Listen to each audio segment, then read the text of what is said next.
Thokkottu ಒಳಪೇಟೆಯಲ್ಲಿರುವ park ಸಂಬಂಧಿಸಿ 2 ತಿಂಗಳ ಹಿಂದೆಯಷ್ಟೇ ನಿರ್ಮಿಸಲಾಗಿದ್ದ ಕಾಂಪೌಂಡ್ ಗೋಡೆ ನಿನ್ನೆ ತಡರಾತ್ರಿ ಧರಾಶಾಯಿಯಾಗಿದೆ. ಕಳಪೆ ಕಾಮಗಾರಿಯಿಂದ ಕಾಂಪೌಂಡ್ ಗೋಡೆ ಕುಸಿದಿದೆ ಎನ್ನುವ ಆರೋಪ ಸಾರ್ವಜನಿಕರು ಮಾಡುತ್ತಿದ್ದಾರೆ.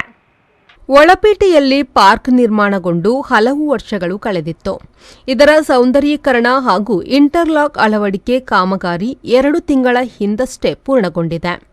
7 ಲಕ್ಷ ರೂಪಾಯಿ ವೆಚ್ಚದಲ್ಲಿ ಕಾಮಗಾರಿಯನ್ನು ಪೂರ್ಣಗೊಳಿಸಲಾಗಿತ್ತು.